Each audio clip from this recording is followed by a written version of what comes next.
한동주는 도시의 모든 것을 등지고 고향으로 내려왔습니다. 아버지가 돌아가신 지 꼭 반년 만의 일이었어요. 번잡한 서울에서의 생활은 이미 오래전에 의미를 잃었고 가슴에 뚫린 구멍은 무엇으로도 메워지지 않았습니다. 아버지가 남긴 것은 낡은 집 한 채와 개 한 마리가 전부였어요. 볕이 잘 들지 않아 낮에도 서늘한 기운이 감도는 마루에 앉아 동주는 대부분의 시간을 멍하니 보냈습니다.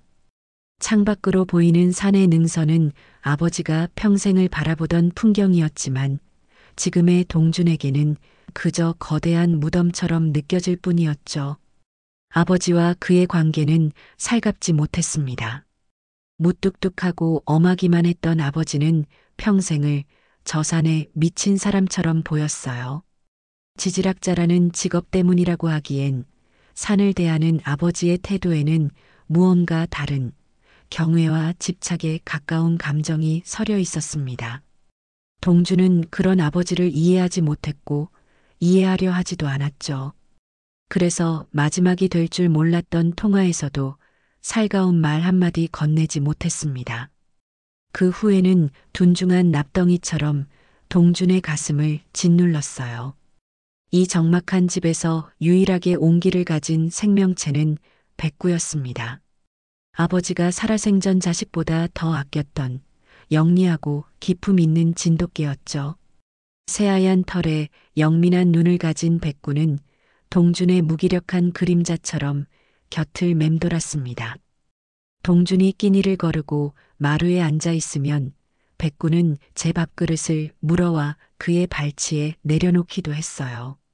마치 어서 기운을 차리라는 듯 재촉하는 눈빛으로 말이죠. 동주는 그런 백구 덕분에 겨우 하루하루를 버텨내고 있었습니다. 백구에게 밥을 챙겨주는 것이 그가 세상과 연결된 유일한 끈이자 마지막 책임감이었으니까요. 백구는 아버지의 유산이자 그를 향한 그리움의 다른 형태였습니다. 그날 아침도 여느 때와 다르지 않게 시작되는 듯 했습니다. 동주는 툇마루에 걸터 앉아 희뿌연 안개에 잠긴 산을 무심히 바라보고 있었죠. 백구는 그의 발치에서 얌전히 엎드려 있었고요. 고요했습니다. 세상의 모든 소음이 차단된 듯한 그 정적을 깨뜨린 것은 다급한 발소리와 외침이었습니다. 동준이, 한동준, 마을에서 명자 할머니라 불리는 이웃 노인이었습니다. 밭일을 나가던 길인지 손에는 작은 호미가 들려 있었어요. 할머니는 숨이 턱까지 차오른 얼굴로 흘길을 달려오며 헐떡였습니다. 아이고, 숨 차 죽겠네. 자네, 지금 뭘 하고 있는 게야? 할머니, 무슨 일이세요? 이렇게 아침부터.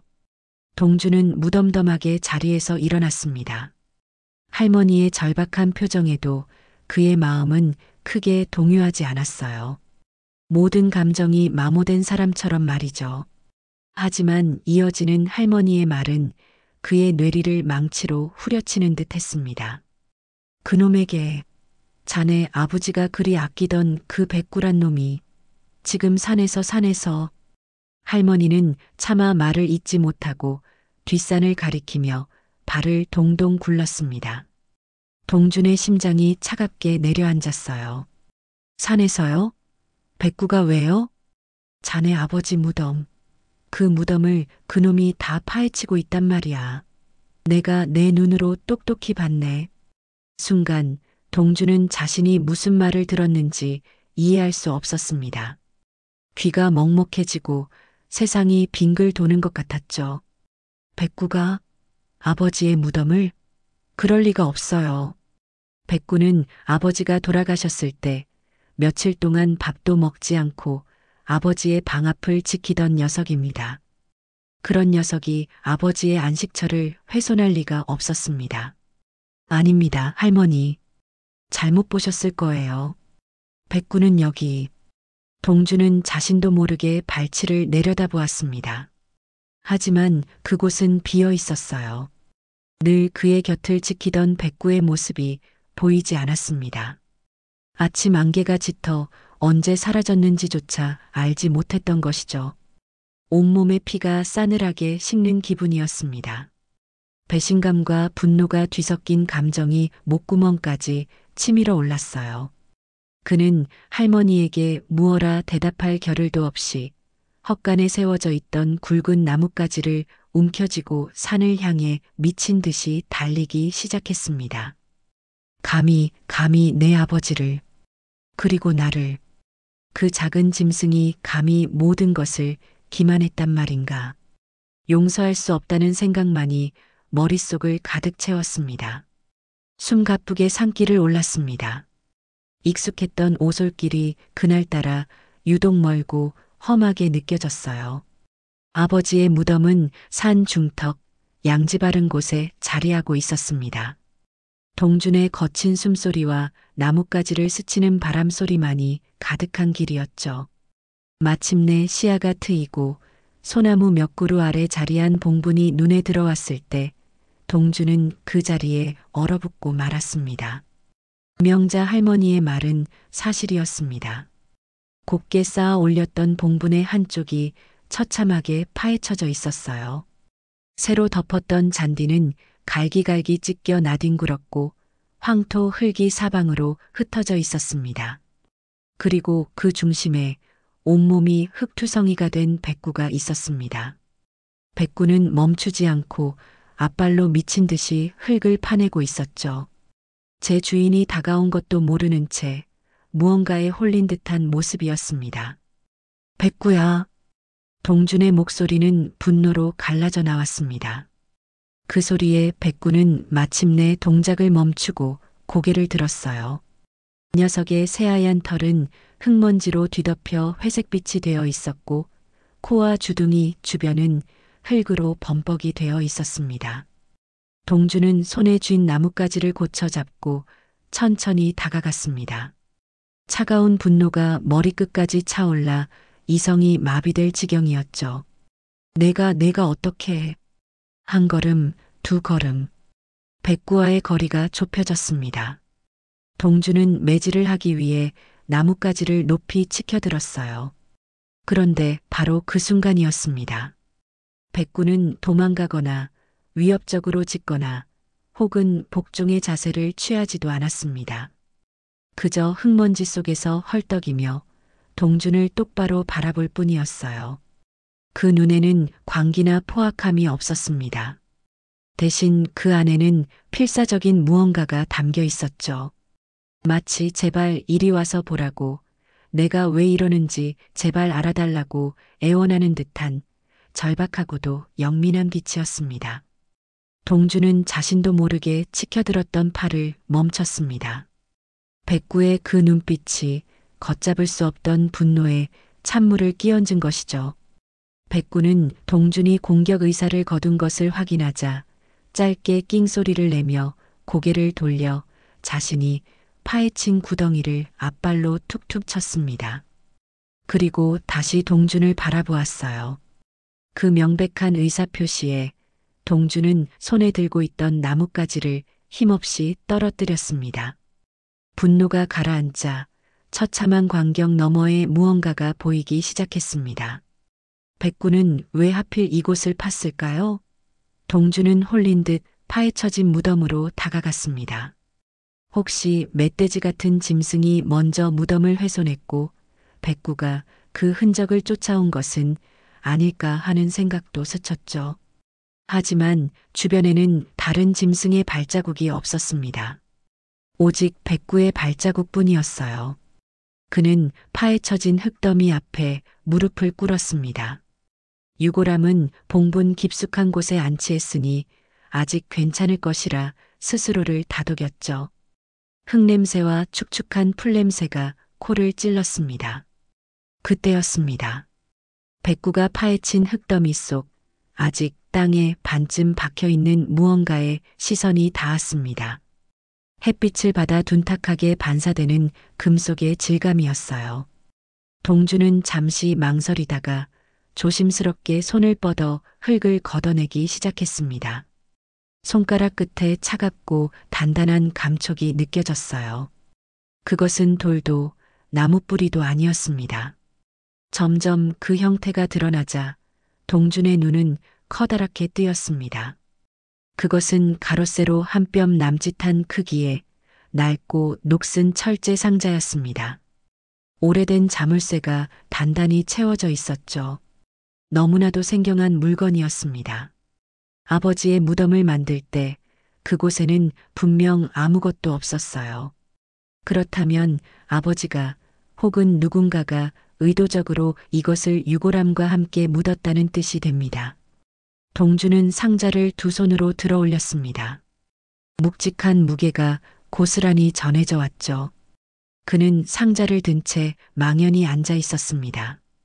옆에서는 백구가 어느새 다가와 그의 팔에 머리를 부볐어요.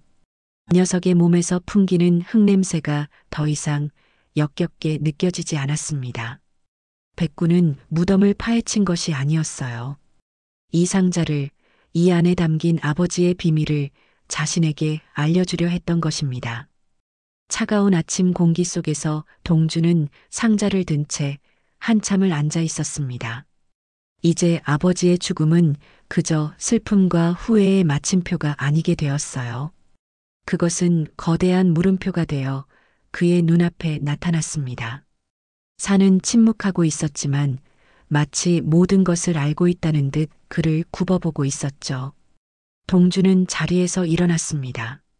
한 손에는 아버지의 비밀이 담긴 상자를, 다른 한 손으로는 백구의 목을 가볍게 쓸어주며 그는 결심했습니다.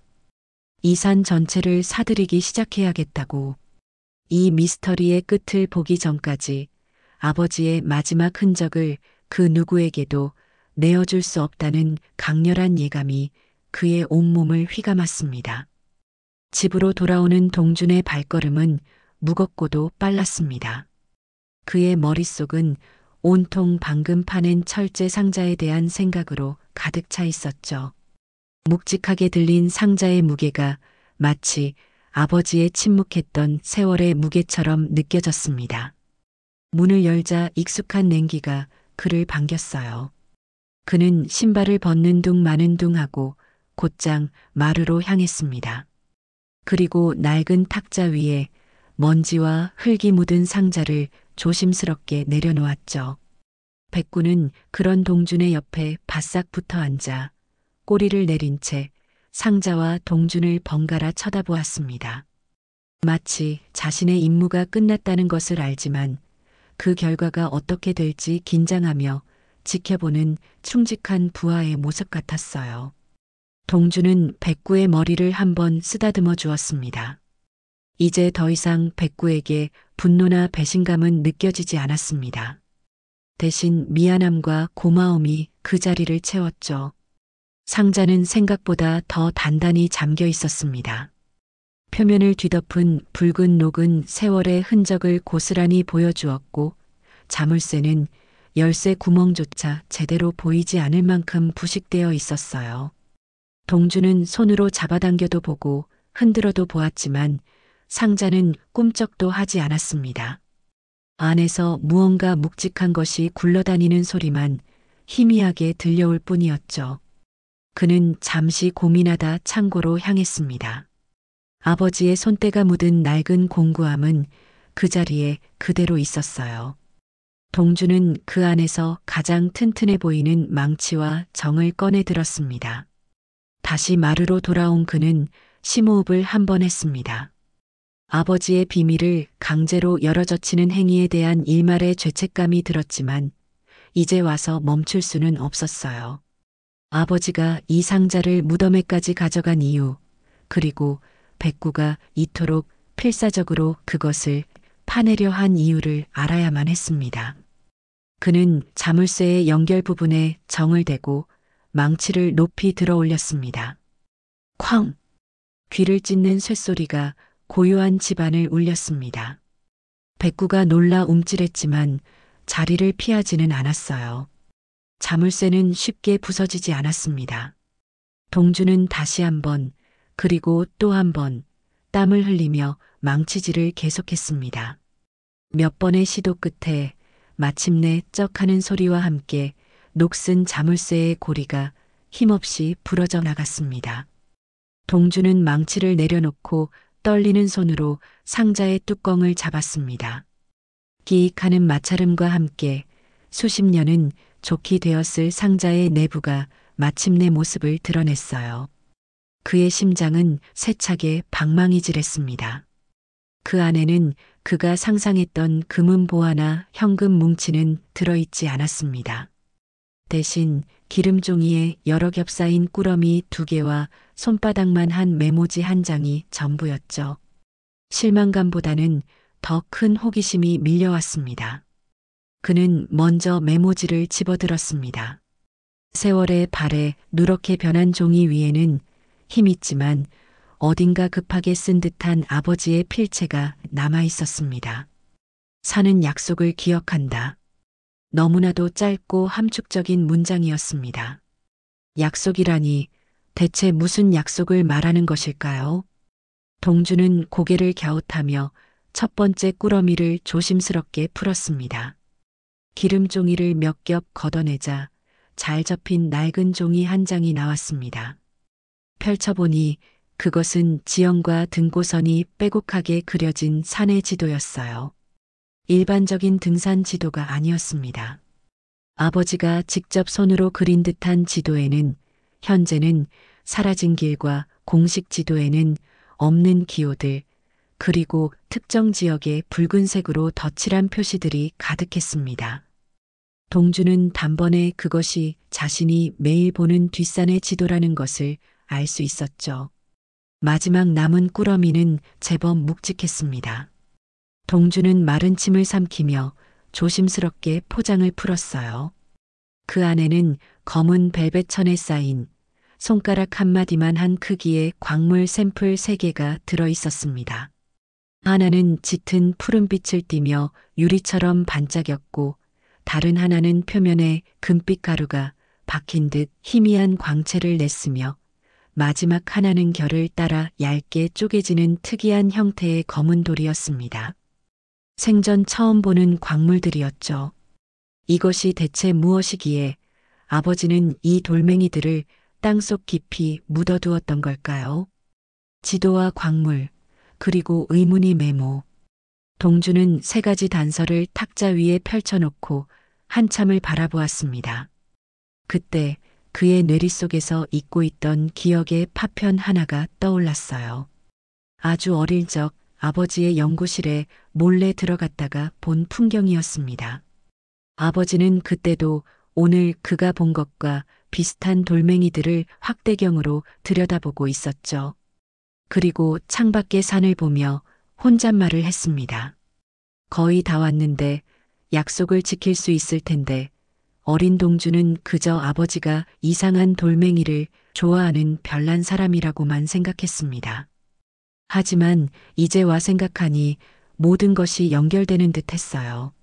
아버지의 삶, 저 산, 그리고 이 상자 속의 물건들까지. 산은 약속을 기억한다. 그 약속의 실체를 밝혀내야만 했습니다. 그것이 아들로서 아버지의 삶을 이해하는 유일한 길이자 백구의 필사적인 행동에 보답하는 길이었어요. 하지만 어떻게, 어디서부터 시작해야 할지 막막했습니다. 그때 그의 시선이 다시 지도로 향했어요. 지도의 대상인 산. 그렇다면 먼저 저 산에 대해 알아야 했습니다. 저 거대한 산의 소유주가 누구이며 어떻게 얽혀 있는지부터 파악해야 했죠. 그는 자리에서 벌떡 일어났습니다. 목적지가 정해졌어요. 그는 옷을 갈아입고 곧장 집을 나섰습니다. 이 마을의 모든 대소사를 꿰고 있는 사람, 바로 마을 이장이었습니다. 백구는 집을 지키라는 듯 짧게 짖으며 현관문 앞에서 꼬리를 흔들어 그를 배웅했습니다. 동준의 눈에는 더 이상 무기력함 대신 단단한 결의가 서려 있었습니다. 마을 회관은 동준의 집에서 걸어서 10분 남짓한 거리에 있었습니다. 이른 시간이었지만 이장은 낡은 책상에 앉아 서류 작업을 하고 있었죠. 평소에는 동준을 보면 살갑게 아는 척을 하던 이장이었지만 그날따라 그의 표정은 어딘가 불편해 보였습니다. 아니, 동준 씨가 어쩐 일로 여기까지 다 오셨는가? 이장님, 드릴 말씀이 있어서 왔습니다. 동준은 단도직입적으로 본론을 꺼냈습니다. 저희 아버지 묘가 있는 뒷산 말입니다. 그 산의 땅 주인들이 누군지 좀 알 수 있을까요? 이장의 미간이 미세하게 찌푸려졌습니다. 그는 쓰던 안경을 벗어 책상에 내려놓으며 동준을 유심히 쳐다보았죠.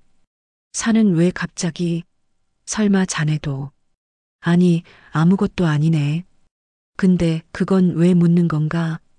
이장의 회피적인 태도에 동준은 무언가 일이 돌아가고 있음을 직감했습니다.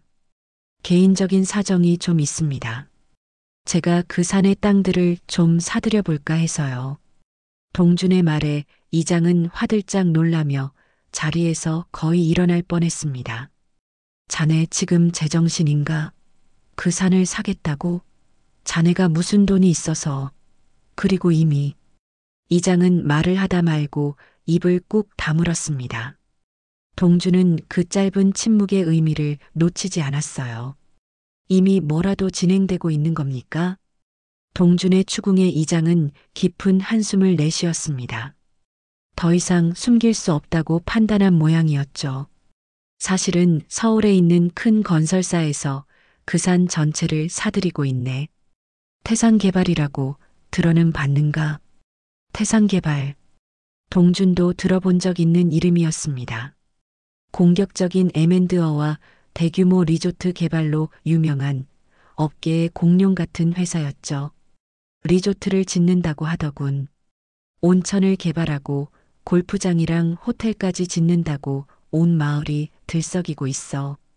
벌써 산주인들 절반 이상이 계약서에 도장을 찍었네. 자네 아버지 묘가 있는 그 땅도 곧 그 사람들 손에 넘어갈 판이야. 심장이 쿵 하고 내려앉는 것 같았습니다. 한 발 늦은 것이었어요. 아버지의 비밀을 파헤치기도 전에 산 자체가 통째로 사라질 위기에 처한 것입니다. 동준은 입술을 깨물었습니다. 그렇다면 더더욱 지체할 시간이 없었어요. 그는 이장에게 아직 땅을 팔지 않은 사람들의 명단을 부탁하고 마을 회관을 나섰습니다. 마음이 급해졌죠. 그런데 그날 오후 동준의 낡은 집 앞으로 번쩍이는 검은색 세단 한 대가 미끄러져 들어왔습니다. 시골 풍경과는 전혀 어울리지 않는 위압적인 모습이었죠. 차에서 내린 것은 잘 차려입은 중년의 남자와 그의 수행원으로 보이는 사람들이었습니다. 남자는 동준을 보자마자 악수를 청하며 자신을 소개했어요. 처음 뵙겠습니다. 태산개발 대표 한강일입니다. 그의 얼굴에는 사람 좋은 미소가 걸려 있었지만 눈은 전혀 웃고 있지 않았습니다. 동준은 그의 손을 마주 잡지 않았어요. 한강일은 무안한 듯 손을 거두며 헛기침을 했습니다. 이장님께 말씀은 들었습니다. 부친의 묘가 있는 산을 매입하고 싶어 하신다고요.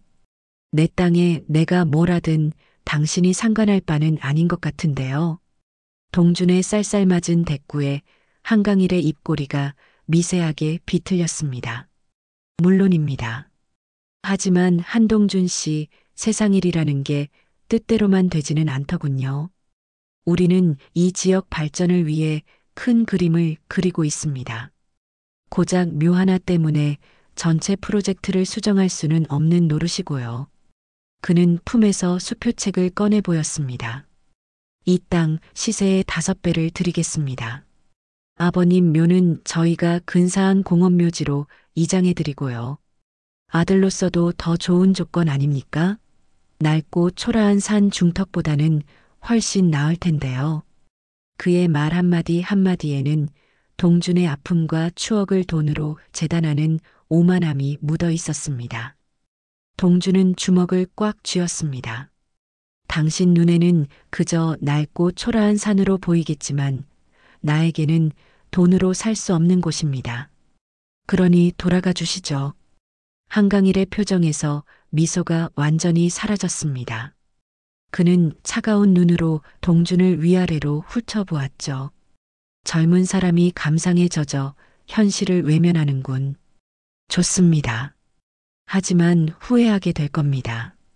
우리는 우리가 원하는 것은 반드시 손에 넣습니다. 어떤 방식으로든 말이죠. 그 말을 끝으로 한강일은 차에 올라탔습니다. 검은 세단이 흙먼지를 일으키며 사라진 뒤 동주는 한참 동안 그 자리에 서 있었습니다.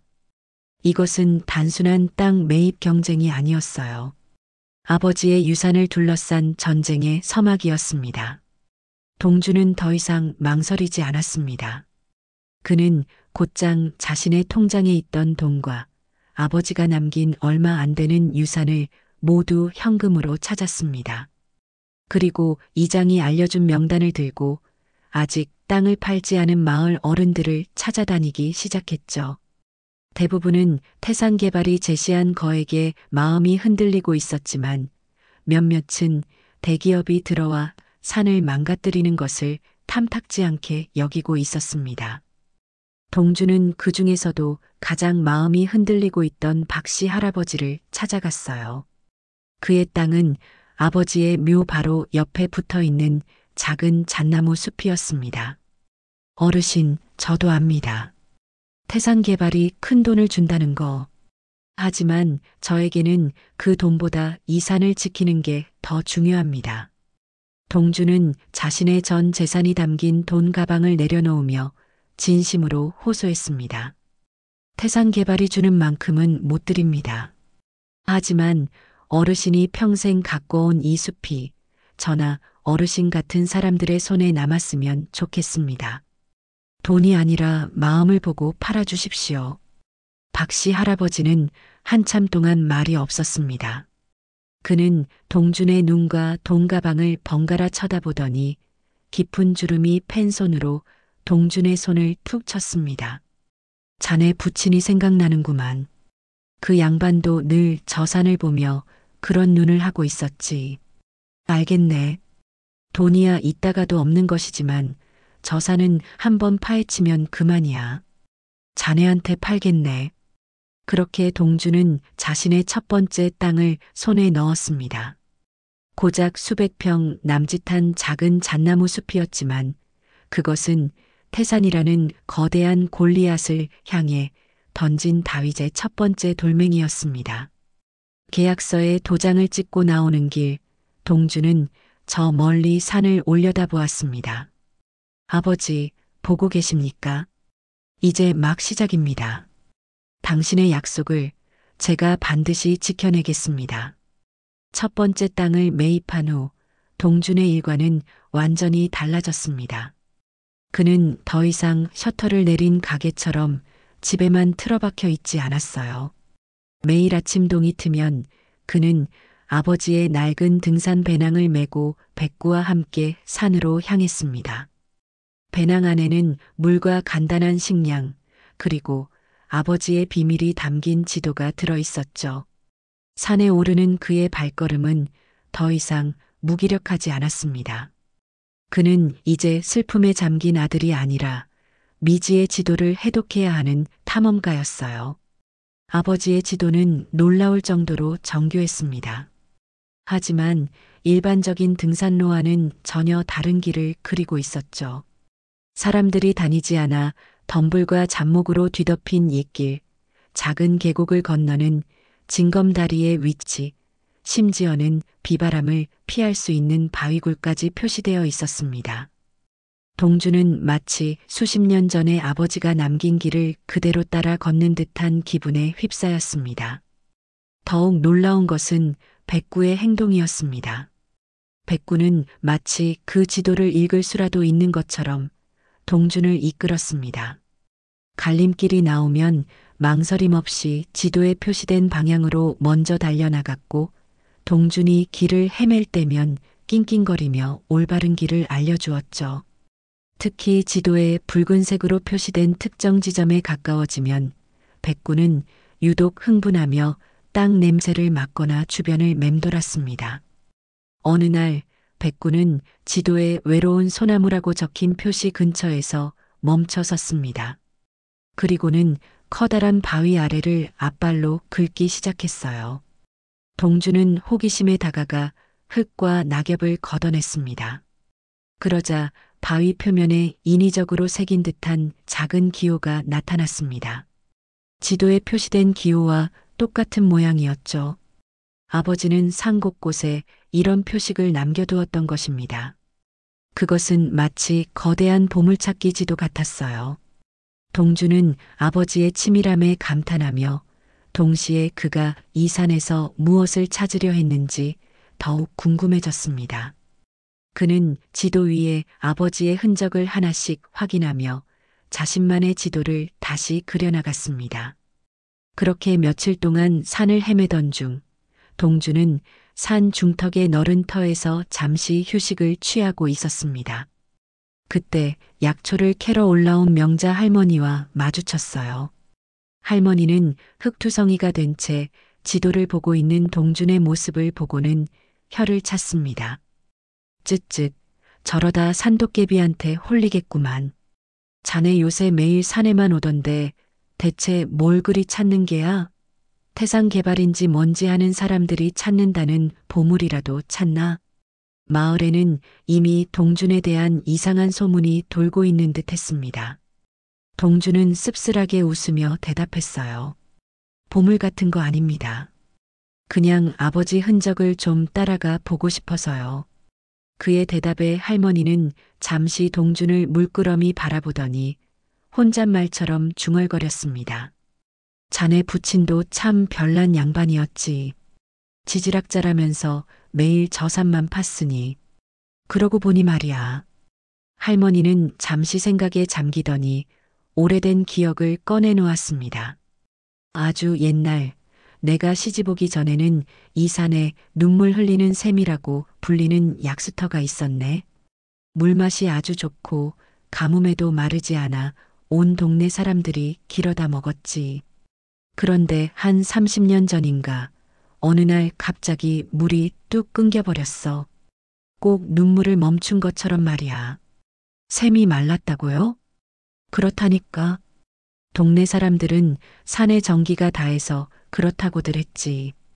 공교롭게도 말이야. 그 샘이 마를 무렵부터 자네 부친이 이 산을 드나들기 시작했어. 사람들은 자네 부친이 땅을 너무 파헤쳐서 수맥을 건드린 거 아니냐고 수군대기도 했지. 눈물 흘리는 샘. 동준의 심장이 다시 뛰기 시작했습니다. 그는 혹시나 하는 마음에 아버지의 지도를 펼쳐보았어요. 지도의 북쪽 깊은 계곡을 따라 그려진 희미한 선 끝에 아버지가 흘려 쓴 글씨가 있었습니다. 샘의 근원. 그리고 그곳은 붉은색으로 여러 번 덧칠되어 있었습니다. 할머니가 말한 눈물 흘리는 샘이 분명했어요. 아버지는 샘이 마른 원인을 찾고 있었던 걸까요? 아니면 그 마른 샘 자체가 아버지의 약속과 관련이 있는 걸까요? 동주는 할머니에게 정중히 인사를 하고 자리에서 일어났습니다. 새로운 단서가 나타났어요. 아버지의 지도는 단순한 지형도가 아니었습니다. 그것은 산의 아픔과 비밀, 그리고 아버지의 필생의 과업이 담긴 기록이었던 겁니다. 그는 지도에 표시된 샘의 근원을 향해 발걸음을 옮겼습니다. 백구는 그런 그의 마음을 읽기라도 한 듯 더욱 힘차게 꼬리를 흔들며 앞장섰습니다. 산의 목소리가 조금씩 들려오기 시작하고 있었습니다. 동준이 산의 비밀에 한 걸음씩 다가가는 동안 태산 개발의 한강일은 자신의 계획에 제동이 걸린 것에 심기가 매우 불편했습니다. 고작 시골 청년 하나가 돈도 백도 없어 보이는 녀석이 자신의 거대한 프로젝트에 흠집을 내는 것을 용납할 수 없었죠. 그는 더 이상 점잖은 협상가로 남아있을 생각이 없었습니다. 며칠 지나지 않아 작은 시골 마을에는 동준에 대한 악의적인 소문이 바이러스처럼 퍼지기 시작했습니다. 태산개발 측에서 의도적으로 흘린 이야기들이었죠. 한동준이 아버지 무덤에서 뭘 파냈다는구먼. 그게 옛날 임금님이 숨겨둔 보물지도래. 어쩐지 눈에 불을 켜고 산을 사들이더라니. 혼자 다 독차지하려는 속셈이었던 게야. 그런 놈한테 땅을 팔았다가는 산 전체가 망가지고 우리한테는 땡전 한 푼 안 돌아올 걸세. 소문은 걷잡을 수 없이 부풀려졌습니다. 동주는 하루아침에 아버지의 죽음을 이용해 한몫 챙기려는 파렴치한 투기꾼이 되어 있었어요. 마을 사람들의 시선은 차가워졌습니다. 그를 보면 수군거리거나 대놓고 혀를 차며 피하는 사람도 생겨났죠. 그에게 땅을 팔았던 박씨 할아버지마저 자네 정말 그런 겐가? 라며 불안한 눈으로 물어올 정도였습니다. 동주는 필사적으로 해명하려 했지만 거대한 자본이 만들어낸 소문의 벽은 너무나도 높고 단단했습니다. 그는 철저히 고립되었습니다. 사회적인 압박은 시작에 불과했습니다. 태산개발의 역습은 훨씬 더 교활하고 집요했죠. 어느 날 아침 동주는 자신이 매입한 잣나무 숲으로 가려다 입구에서 발길을 멈춰야 했습니다. 숲으로 들어가는 유일한 길목에 사유지 무단 출입 금지라는 팻말과 함께 굵은 쇠사슬이 가로막고 있었기 때문이에요. 길의 소유주였던 다른 주민이 태산개발의 땅을 팔아버렸고 태산개발은 즉시 법무팀을 동원해 그 길을 폐쇄해버린 것입니다. 자신의 돈으로 산 땅에 들어갈 수조차 없는 어처다 없는 상황이 벌어졌죠. 엎친 데 덮친 격으로 이번에는 군청에서 통지서가 날아왔습니다. 동준이 상속받은 아버지의 집과 땅의 지번이 수십 년 전 행정착오로 인해 일부가 국유지와 겹쳐 있다는 내용이었습니다. 즉시 측량을 다시 하여 소유권을 명확히 하지 않으면 과태료는 물론 강제 환수 조치까지 당할 수 있다는 협박에 가까운 통보였죠. 이 모든 것이 태산개발의 입김이 작용한 결과라는 것은 불보듯 뻔했습니다. 그들은 법과 행정이라는 합법적인 무기를 사용해 동준의 숨통을 조여오고 있었습니다. 동준은 지쳐갔습니다. 매일같이 산을 오르며 아버지의 흔적을 찾는 것만으로도 벅찬데 현실의 문제들은 끊임없이 그의 발목을 잡고 늘어졌어요. 무엇보다 그를 힘들게 한 것은 자금 문제였습니다. 땅을 사고 법적인 문제에 대응하는 데는 생각보다 훨씬 많은 돈이 들었습니다. 아버지가 남긴 유산과 자신의 전 재산은 이미 바닥을 드러내고 있었죠. 그는 이제 더 이상 태산개발과 매입 경쟁을 벌일 수도 변호사를 고용해 법적 다툼을 벌일 수도 없는 처지가 되었습니다. 그날 밤 동주는 텅 빈 통장과 군청에서 온 통지서를 앞에 두고 깊은 절망감에 빠졌습니다. 모든 것을 포기하고 싶다는 생각이 목까지 차올랐어요. 한강일의 말대로 이것은 감상에 젖어 이길 수 있는 싸움이 아니었던 걸까요? 그때 백구가 그의 무릎에 머리를 기대왔습니다. 따뜻한 온기가 동준의 절망 속으로 스며들었죠. 동준은 백구를 보며 파헤쳐진 무덤 앞에서 발견했던 철제 상자를 떠올렸습니다. 맞아. 아직 끝나지 않았어. 나에게는 아버지의 마지막 단서가 남아있잖아. 그는 다시 철제 상자를 열었습니다. 그리고 검은 벨벳 천에 쌓인 광물 샘플들을 꺼내 들었죠. 이 돌멩이들, 아버지의 약속의 핵심이자 태산개발이 이 산에 그토록 집착하는 이유가 바로 이것들과 관련이 있을지 모릅니다.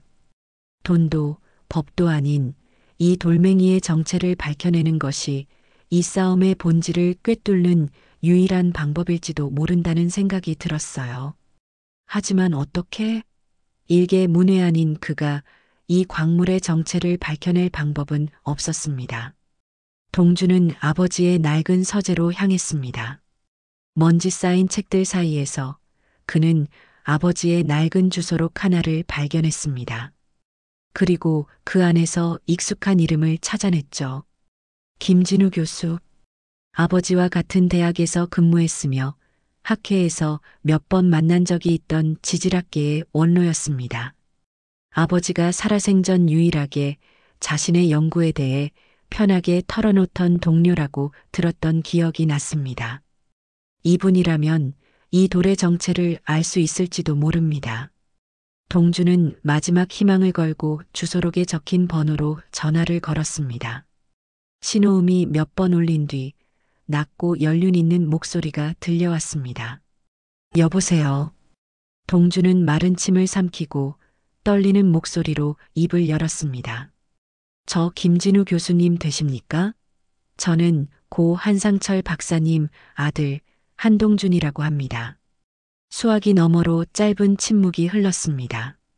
그것은 동준에게 마지막 남은 동아줄이자 새로운 국면으로 넘어가는 운명의 신호탄이었습니다. 수화기 너머의 침묵은 몇 초에 불과했지만 동준에게는 영겁처럼 길게 느껴졌습니다. 마침내 김진우 교수의 목소리가 다시 들려왔어요. 훨씬 더 낮고 신중해진 목소리였습니다. 한상철 박사 그 친구 아들이라. 살아있었군. 마지막으로 본 게 벌써 20년도 더 전의 일인데 그의 목소리에는 반가움보다는 거리감이 느껴졌습니다. 동준의 아버지는 학계에서 고집불통 외골수로 통했어요.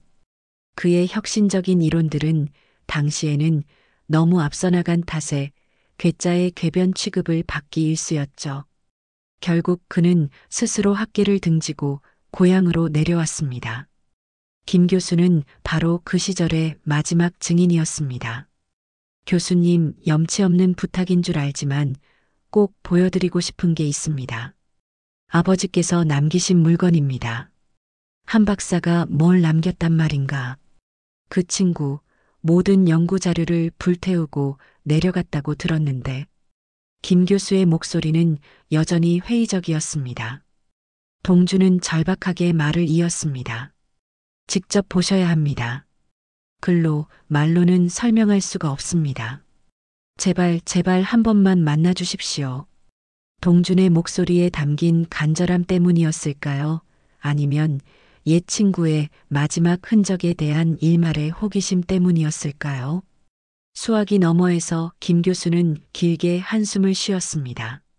알겠네. 내일 오후 내 연구실로 오게.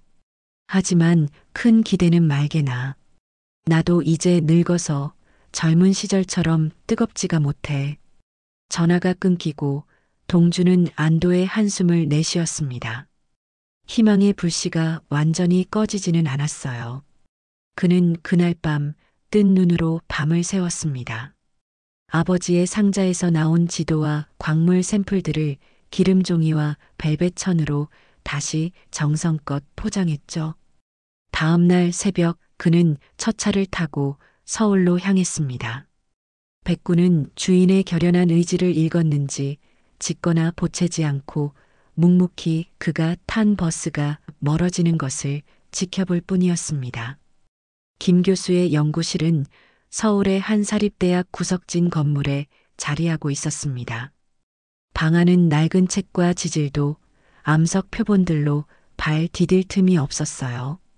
백발이 성성한 김 교수는 동준을 보자마자 마치 엑스레이를 투과하듯 날카로운 눈으로 그를 위아래로 훑어보았습니다. 자네 아버지를 꼭 닮았군. 특히 그 고집스러워 보이는 눈매가 말이야. 자리에 앉은 동주는 가방에서 조심스럽게 꾸러미들을 꺼내 낡은 테이블 위에 올려놓았습니다. 김 교수는 팔짱을 낀 채 무심한 표정으로 그것을 내려다보고 있었죠. 동주는 먼저 지도를 펼쳐 보였습니다. 이것은 아버지께서 직접 그리신 산의 지도입니다. 김 교수는 지도에 시선을 던졌지만 별다른 반응을 보이지 않았습니다. 지질 탐사 지도군. 자네 부친이 평생 하던 일이지. 이게 뭐 그리 특별하다는 건가? 동주는 긴장으로 마른 입술을 축였습니다. 그리고 마지막 꾸러미 벨벳천에 쌓인 광물 샘플들을 그의 앞으로 밀어놓았죠. 이것들입니다. 아버지의 무덤에서 나왔습니다. 그 순간 김 교수의 표정이 처음으로 변했습니다. 그의 무심했던 눈에 이체가 서렸어요. 그는 팔짱을 풀고 안경을 고쳐 쓴 뒤 몸을 앞으로 기울였습니다. 떨리는 손으로 벨벳천을 펼친 그는 그 안에 놓인 세 개의 광물 샘플을 보고는 숨을 멈췄습니다. 그는 재빨리 서랍에서 확대경을 꺼내 들고 샘플들을 하나씩 비춰보기 시작했어요.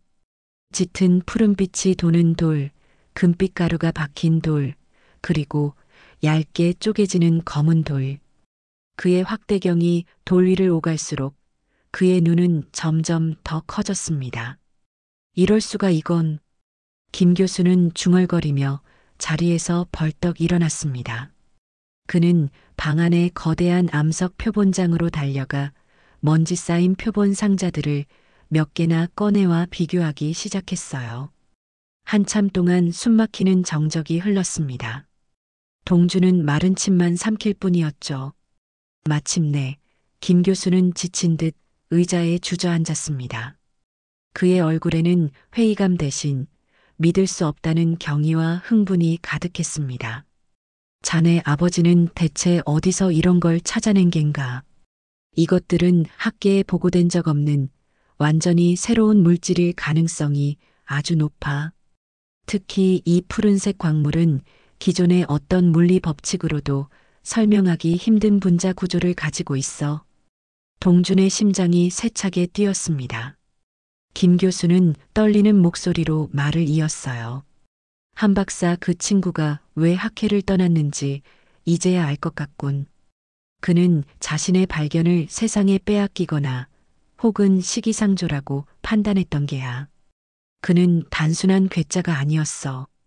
시대를 너무 앞서간 천재였던 걸세. 김 교수는 흥분을 감추지 못하고 연구실 깊숙한 곳에 낡은 캐비닛으로 향했습니다. 그는 자물쇠를 열고 먼지 쌓인 서류 더미 속에서 오래된 바인더 하나를 꺼내왔어요. 바인더의 표지에는 H, S, C 비공개 노트라고 적혀 있었습니다.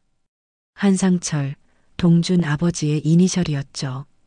자네 부친이 학계를 떠나기 직전 나에게 맡긴 물건일세. 언젠가 때가 되면 열어봐 달라는 말과 함께 나는 그저 그 친구의 미련이라고만 생각하고 수십 년간 잊고 있었지. 자네가 가져온 이 돌멩이들이 아니었다면 영원히 어둠 속에 있었을 걸세. 김 교수는 바인더를 펼쳤습니다. 그 안에는 동준 아버지의 빼곡한 연구 기록과 계산식, 그리고 설계도들이 가득했습니다. 동준은 그 내용을 전부 이해할 수는 없었지만 반복해서 등장하는 단어들을 알아볼 수 있었어요. 상온 초전도 현상, 에너지 증폭, 촉매제. 김 교수는 떨리는 손가락으로 연구 노트의 한 페이지를 가리켰습니다. 믿을 수가 없군. 자네 부친은 이 희귀 광물을 촉매제로 이용해서 상온에서 거의 무한에 가까운 에너지를 발생시키는 기술을 연구하고 있었던 게야. 이게 사실이라면 이건 인류의 에너지 역사를 완전히 뒤바꿀 수 있는 위대한 발견일세. 그제야 모든 퍼즐 조각이 맞춰졌습니다. 사는 약속을 기억한다. 아버지의 약속은 돈이나 명예가 아니었습니다. 바로 이 위대한 발견을, 이 기술을 인류를 위해 안전하게 지켜내고 완성해 달라는 마지막 유언이었던 겁니다. 리조트 따위와는 비교조차 할 수 없는 산 전체가 하나의 거대한 미래 에너지 발전소였던 것이죠. 동주는 아버지의 연구 노트를 내려다보며 눈시울을 붉혔습니다. 평생을 이해하지 못했던 아버지의 고독한 뒷모습이 이제야 거대한 산처럼 그의 마음에 다가왔습니다. 그는 더 이상 외로운 싸움을 하는 것이 아니었어요. 아버지의 위대한 유산을 이어받은 후계자였습니다. 이 발견의 가치는 돈으로 환산할 수가 없네. 국가적인, 아니 세계적인 자산이야. 김 교수는 흥분을 가라앉히고 냉정하게 현실을 설명하기 시작했습니다. 그의 눈은 다시 날카로운 학자의 눈으로 돌아와 있었죠. 하지만 동준군, 세상은 우리가 상상하는 것만큼 순수하지 않네. 이 기술의 가치를 아는 순간 정부, 거대 기업, 심지어는 외국의 세력까지 이 산을 손에 넣으려 들 걸세. 태산개발 같은 회사는 그저 시작에 불과해. 그의 말대로였습니다. 이것은 단순히 한 기업을 막는 것에서 끝날 문제가 아니었어요. 우리가 이 산을 지키고 자네 부친의 연구를 올바르게 계승하기 위해서는 명분이 필요하네. 그리고 그 명분은 과학적인 증거에서 나오지.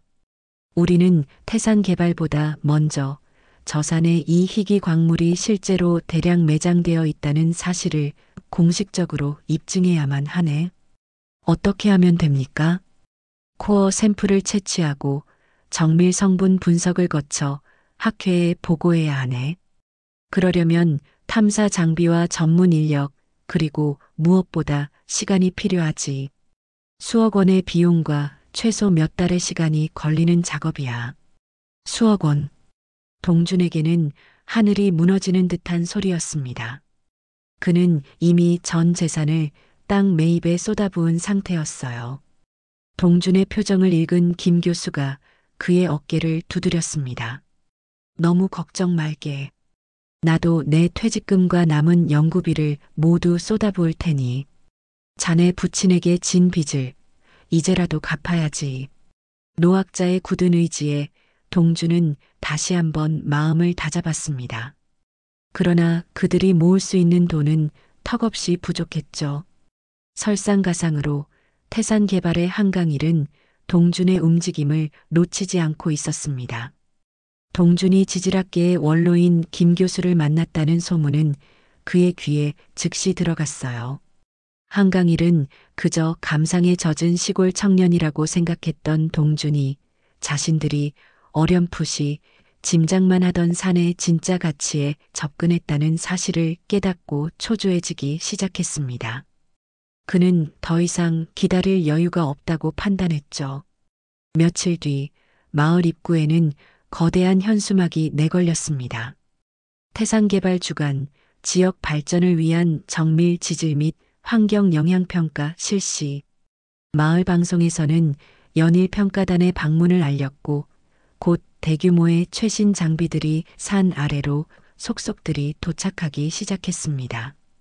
그것은 누가 봐도 단순한 환경 영향평가가 아니었어요. 희귀 광물의 존재를 먼저 확인하고 독점권을 주장하기 위한 약탈적인 시추 작업의 서막이었습니다. 그들의 조사가 먼저 시작되면 모든 것이 끝장입니다. 시간이 없네. 저들이 시추공을 받기 시작하면 우리가 발견했다는 주장은 아무 소용이 없어져. 김 교수는 다급하게 외쳤습니다. 그들은 법적으로 태산 개발의 조사를 막을 방법이 없었어요. 그들에게 남은 유일한 길은 저들이 땅을 파기 전에 먼저 결정적인 증거를 찾아내는 것뿐이었습니다. 동주는 그날 밤 뜬 눈으로 고민에 잠겼습니다. 그리고 다음 날 아침 그는 결심을 굳혔어요. 그는 서울에 있는 부동산 중개업소에 전화를 걸었습니다. 네, 상암동에 있는 아파트 매물로 내놓으려고요. 금매로 부탁드립니다. 그 아파트는 결혼을 약속했던 옛 연인과 함께 살기 위해 마련했던 그의 희망과 좌절이 모두 담긴 공간이었습니다. 아버지가 돌아가신 후로는 한 번도 가보지 않았지만 차마 팔지는 못하고 있었죠. 도시에서의 삶을 상징하는 마지막 재산이었습니다. 그는 이제 자신의 과거와 완벽하게 작별을 고하고 아버지의 미래의 모든 것을 걸기로 결심한 것입니다. 며칠 뒤 아파트가 팔렸다는 연락이 왔습니다. 시세보다 훨씬 낮은 가격이었지만 지금은 그것을 따질 때가 아니었죠. 동주는 거액의 현금을 손에 쥐었습니다. 그것은 단순한 돈이 아니라 그의 과거와 맞바꾼 미래를 향한 마지막 탄환이었어요. 그는 그 돈으로 소규모지만 정밀한 탐사 장비를 빌리고 김 교수의 제자들로 구성된 소규모 탐사팀을 꾸렸습니다. 그리고 마침내 태산 개발의 거대한 포크레인들이 산을 향해 움직이기 시작할 무렵 동준과 김 교수의 작은 탐사팀 역시 아버지의 낡은 지도를 들고 산으로 향했습니다. 거대한 자본과 소박한 진실의 처절한 시간과의 싸움이 마침내 시작된 것입니다. 태산 개발의 행동은 신속하고 거침없었습니다. 한강일은 탐사를 시작하는 동시에 마을 주민들의 최종 동의를 얻어내기 위해 마을 회관에서 대규모 주민 설명회를 개최했죠. 회관은 그의 계획대로 인산인해를 이루었습니다. 그는 값비싼 양복을 입고 전문 아나운서 같은 부드러운 목소리로 화려한 프레젠테이션을 시작했습니다. 스크린에는 최첨단 3D 기술로 구현된 미래의 리조트 모습이 펼쳐졌습니다. 푸른 골프장, 온천수가 솟아나는 노천탕, 고급스러운 호텔과 쇼핑몰. 한강일은 마을의 모든 가구에 발전 기금을 지급하고 자녀들의 장학금을 지원하며 마을 청년들을 우선 채용하겠다는 달콤한 약속들을 쏟아냈어요. 존경하는 어르신, 그리고 주민 여러분, 여러분의 고향은 이제 대한민국 최고의 휴양지로 거듭날 것입니다. 가난하고 낙후된 시골이 아니라 모든 사람이 부러워하는 부자 마을이 될 것입니다. 저 한강일이, 우리 태산 개발이 여러분께 그 미래를 약속드립니다. 그의 선동적인 연설에 주민들은 술렁이기 시작했습니다. 눈앞에 펼쳐진 장밋빛 미래와 당장의 금전적 이익은 너무나도 매력적이었죠. 평생을 가난하게 살아온 그들에게 동준이 말하는 산의 가치나 아버지의 유산 같은 이야기는 너무나도 막연하고 뜬구름 잡는 소리처럼 들렸습니다. 태산개발의 직원들이 개발 동의서와 펜을 들고 돌아다니자 몇몇 주민들은 망설임 없이 펜을 들기 시작했어요. 바로 그때였습니다. 잠깐만요. 하는 외침과 함께 회관의 뒷문이 거칠게 열렸습니다. 흙먼지를 뒤집어 쓴 동준과 지친 기색이 역력한 김 교수가 서 있었습니다. 며칠 동안의 밤샘 탐사로 그들의 행색은 남루하기 짝이 없었죠. 한강일의 미간이 좁혀졌습니다. 한동준 씨, 여기는 지금 중요한 설명회가 진행 중인 곳입니다. 회방 놓지 말고 나가주시죠. 경호원들이 그들을 막아서려 했지만 동준은 그들을 뚫고 단상 앞으로 나아갔습니다. 그는 마이크를 잡았어요. 여러분, 저 사람의 화려한 말에 속지 마십시오. 저들이 여러분에게서 빼앗으려는 것이 무엇인지 아셔야 합니다. 주민들은 웅성거렸습니다. 동준에게는 화려한 3D 영상도 잘 준비된 연설문도 없었어요. 그가 가진 것은 손에 쥔 아버지의 낡은 지도와 며칠간의 탐사 기록이 담긴 누런 노트뿐이었습니다. 저는 여러분께 당장의 돈을 약속드릴 수 없습니다. 하지만 저는 여러분께 진실을 약속드릴 수 있습니다. 이 산은 단순한 흙과 돌멩이로 이루어진 산이 아닙니다. 이 산은 우리 모두의 미래가 될 수 있는 위대한 가능성을 품고 있습니다. 동준은 떨리는 목소리로 하지만 진심을 다해 아버지의 연구와 희귀 광물의 존재에 대해 이야기했습니다. 그의 이야기는 너무나도 비현실적이어서 대부분의 주민들은 여전히 반신반의하는 표정이었죠. 그때 동준의 옆에 서 있던 김 교수가 조용히 마이크를 넘겨받았습니다. 주민 여러분, 저는 평생을 돌멩이만 연구해온 늙은 학자입니다. 저는 거짓말을 할 줄 모릅니다. 한동준 군의 아버지는, 그리고 이제 한동준 군은 이 산에서 인류의 미래를 발견했습니다. 리조트가 들어서면 이 산은 몇 년 안에 단물만 빨리고 버려지겠지만 저희가 하려는 연구는 앞으로 수백 년 동안 이 마을을 먹여 살리고 나아가 이 나라의 자랑거리가 될 것입니다. 부디 눈앞의 이익이 아니라 먼 미래를 봐주십시오. 노학자의 차분하지만 힘있는 목소리는 한강일의 화려한 연설과는 다른 무게감으로 회관을 울렸습니다. 잠시 무거운 침묵이 흘렀어요. 그때 회관 맨 뒷자리에 앉아있던 명자 할머니가 지팡이를 짚고 자리에서 일어났습니다. 내 한마디만 하겠네. 난 자네들이 말하는 초전도니 뭐니 하는 건 하나도 모르겠어. 하지만 난 한상철 박사를 기억하네. 모든 사람의 시선이 할머니에게로 쏠렸습니다. 지금으로부터 40년도 더 된 옛날, 이 마을에 끔찍한 가뭄이 들었지. 논바닥은 쩍쩍 갈라지고 우물은 바닥을 드러냈어. 그때 서울에서 내려온 젊은 지질학자가 있었는데 그게 바로 동준이 아버지였네. 그 양반이 자기 돈 써가면서 몇 달 동안 산을 파헤치더니 저쪽 뒷골짜기에서 새로운 수맥을 찾아냈어. 덕분에 우리 마을 사람들 다 굶어 죽지 않고 살 수 있었지. 그때 그 양반이 뭐라고 했는지 아나? 산은 정직합니다. 우리가 마음을 다해 대하면 반드시 보답을 하지요라고 했어. 할머니는 동준을 바라보았습니다. 나는 돈밖에 모르는 서울 양반 말보다는 제 애비의 신의를 지키려는 저 아들놈의 눈빛을 믿어보겠네. 할머니의 말이 끝나자 동준에게 땅을 팔았던 박씨 할아버지도 자리에서 일어났습니다. 나도 명자 할매 말에 동감이여. 내 평생 가꾼 잣나무 숲을 저 시멘트 덩어리로 만들 수는 없지. 나도 동준이 편에 서겠네. 한 사람, 두 사람. 처음에는 미미했던 목소리들이 점점 커지기 시작했습니다. 그것은 논리나 이해타산이 아니었어요. 수십 년 동안 마을을 지켜온 공동체의 기억과 사람에 대한 믿음이 만들어낸 기적이었습니다.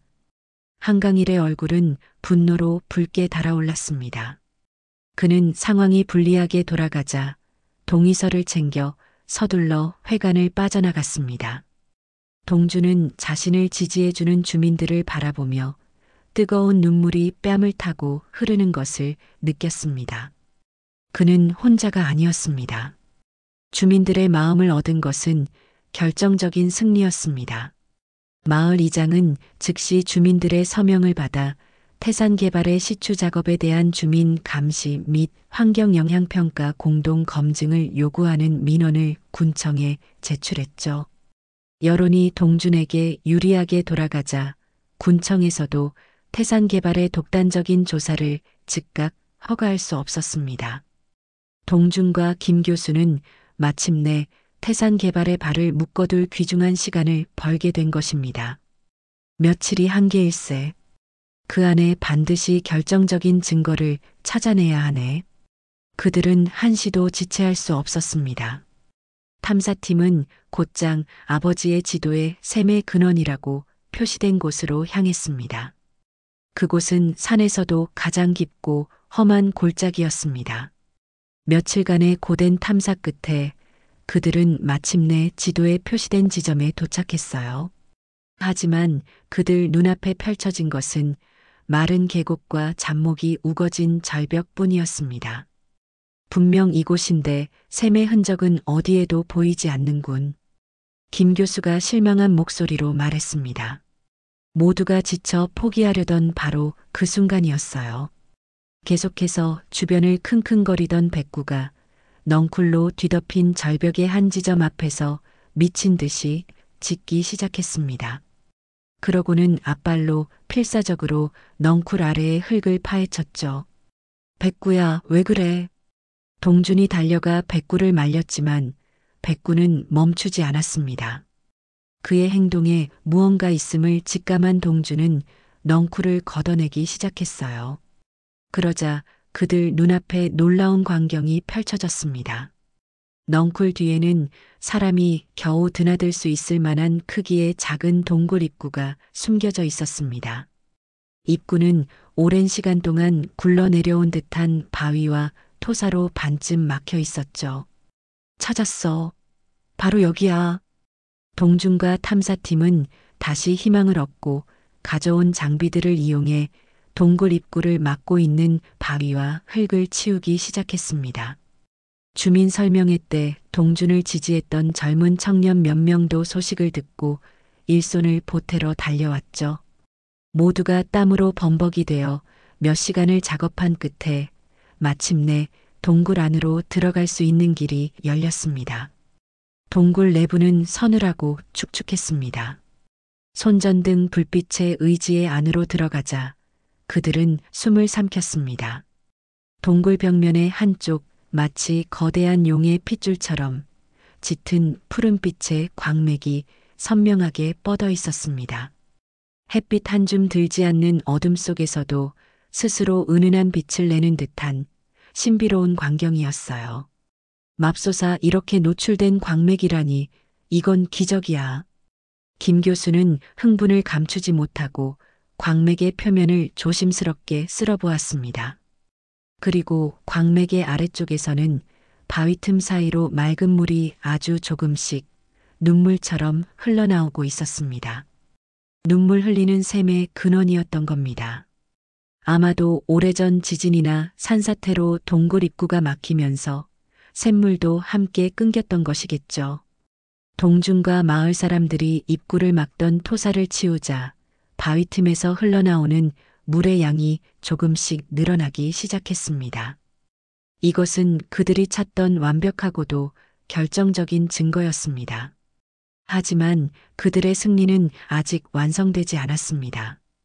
동준의 동굴 발견 소식을 전해 들은 한강일은 이성을 잃고 말았어요. 이대로라면 자신의 모든 계획이 수포로 돌아가고 회사는 막대한 손해를 입게 될 것이 뻔했습니다. 그는 마지막 발악을 결심했습니다. 법과 여론으로 안 된다면 증거 자체를 없애버리기로 한 것이죠. 그날 밤 모두가 잠든 깊은 새벽이었습니다. 한강일이 고용한 용역 깡패 몇 명이 어둠을 틈타 동굴 근처로 잠입했습니다. 그들의 계획은 간단했어요. 동굴 위쪽에 약한 집안에 폭약을 설치해 작은 산사태를 유발함으로써 동굴 입구를 영원히 묻어버리는 것이었습니다. 어두운 밤에 일어난 자연적인 사고로 위장할 속셈이었죠. 동굴 입구 근처의 임시 막사에서 잠들어 있던 동준과 탐사팀은 아무것도 눈치채지 못하고 있었습니다. 그런데 바로 그때 막사 밖에서 잠들어 있던 백구가 벌떡 몸을 일으켰습니다.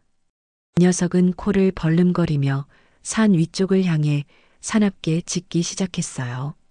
평소와는 다른 위험을 경고하는 다급하고도 절박한 울음소리였습니다. 왕, 왕, 왕, 크르릉. 백구의 울음소리에 가장 먼저 잠이 깬 것은 동준이었습니다. 백구야, 조용히. 동준이 막사 밖으로 나오려던 순간 땅이 미세하게 울리는 것을 느꼈습니다.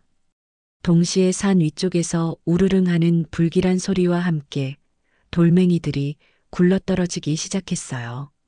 산사태다. 모두 피해요. 동준의 외침과 백구의 울음소리가 뒤섞여 어둠을 갈랐습니다. 잠들어 있던 사람들이 비몽사몽간에 막사에서 뛰쳐나왔어요. 바로 그 순간 그들이 있던 막사 위로 거대한 바위와 흙더미가 굉음을 내며 쏟아져 내렸습니다.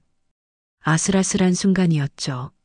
만약 백구가 아니었다면 모두가 꼼짝없이 흙더미에 깔렸을 것입니다.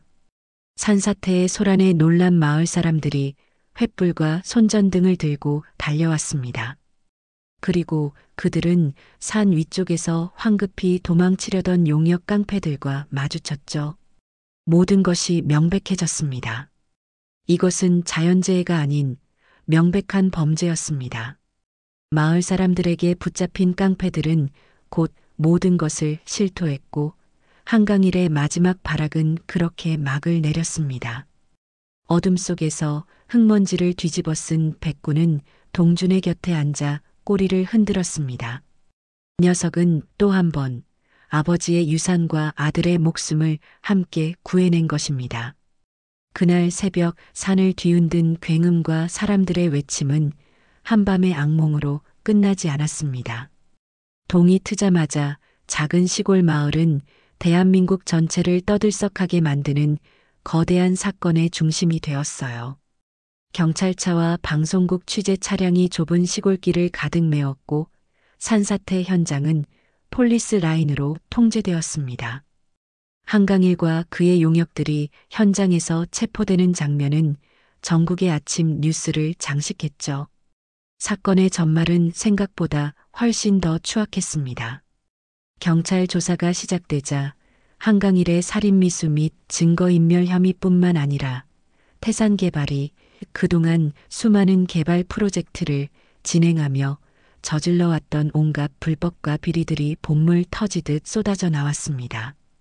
정관계 로비, 환경 영향평가 조작, 지역 주민 협박 등 그가 쌓아 올린 거대한 바벨탑은 한 청년의 진심과 늙은 학자의 신념 그리고 충직한 개 한 마리가 일으킨 작은 균열에서부터 와르르 무너져 내리기 시작한 것입니다. 아들을 지킨 영웅견, 거대 기업의 탐욕을 막다와 같은 자극적인 제목의 기사들이 연일 신문지면을 장식했어요. 동주는 순식간에 세상의 주목을 받는 인물이 되었지만 그는 조용히 아버지의 집에서 칩거하며 모든 인터뷰를 사양했습니다. 그의 싸움은 세상의 인정을 받기 위함이 아니었기 때문이었죠. 세상이 태산 개발의 몰락에 떠들썩하는 동안 김 교수와 학계의 다른 학자들은 동굴에서 채취한 광물 샘플과 한상철 박사의 연구 노트를 검증하는 데 몰두했습니다. 그리고 얼마 지나지 않아 대한민국 학계는 발칵 뒤집혔어요.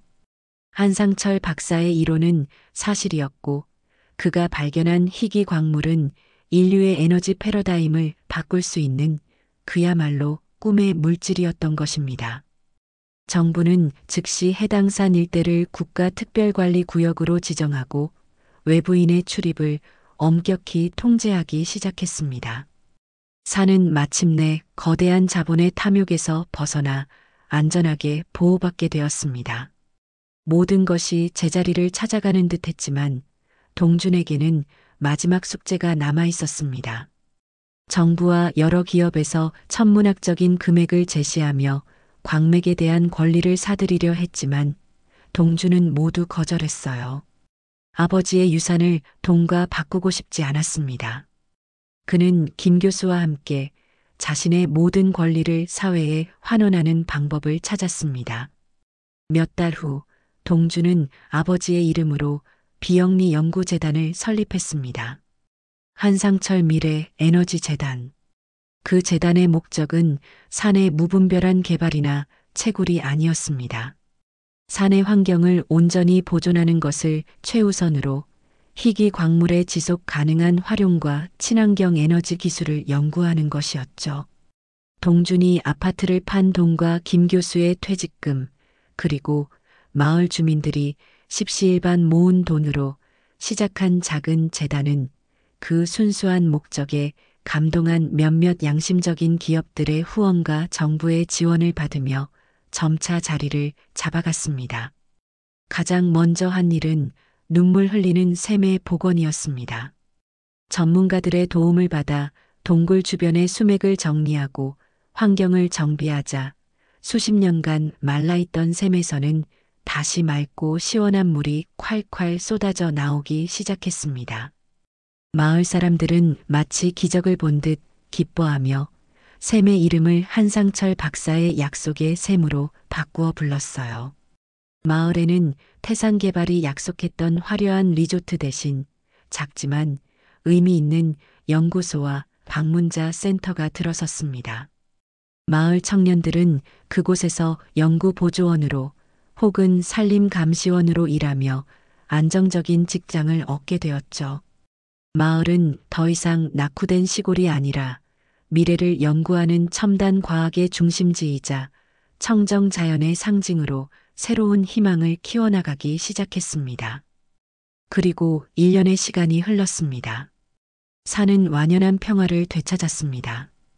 계절이 바뀔 때마다 산은 제각기 다른 빛깔의 옷을 갈아입었고 한때 상처 입었던 동굴 주변에도 푸른 생명이 다시 돋아났죠. 재단은 성공적으로 운영되어 아버지의 연구는 젊고 유능한 후학들에게로 이어지고 있었습니다. 어느 맑은 가을날 오후 동주는 백구와 함께 다시 아버지의 묘를 찾았습니다. 한강일의 용역들 때문에 한쪽이 허물어졌던 봉부는 이제 마을 사람들의 정성 어린 손길로 단정하고 아름답게 복원되어 있었어요. 묘 앞에는 누군가 가져다 놓은 국화꽃이 가을바람에 부드럽게 흔들리고 있었습니다. 동주는 더 이상 무기력하고 세상에 분노하던 청년이 아니었어요. 그의 얼굴에는 잔잔한 미소와 함께 한 해의 풍파를 겪어낸 사람만이 가질 수 있는 깊고 단단한 평온함이 자리 잡고 있었습니다. 그는 아버지의 묘 앞에 조용히 앉아 저 멀리 펼쳐진 산의 능선을 바라보았습니다. 한때는 거대한 무덤처럼 느껴졌던 그 산이 이제는 아버지의 너른 품처럼 그를 따뜻하게 감싸 안는 것 같았죠.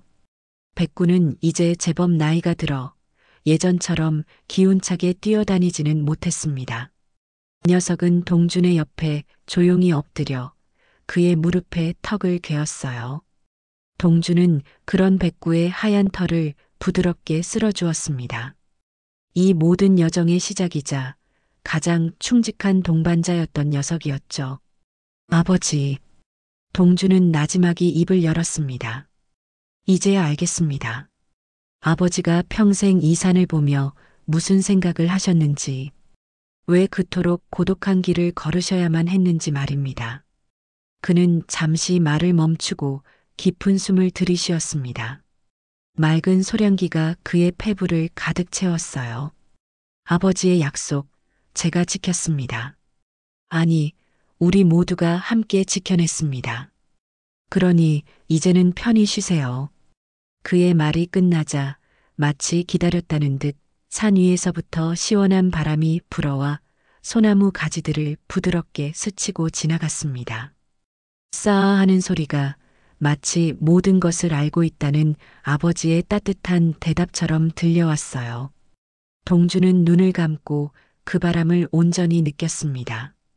가슴을 짓누르던 후회와 슬픔의 납덩이는 어느새 사라지고 그 자리에는 따스한 햇살 같은 충만함과 감사가 가득 차올랐습니다. 한참을 그렇게 앉아있던 동주는 자리에서 일어났습니다. 그는 아버지의 묘를 향해 깊이 허리를 숙여 마지막 인사를 올렸죠. 그리고 백구와 함께 다시 세상 속으로 걸어나갔습니다.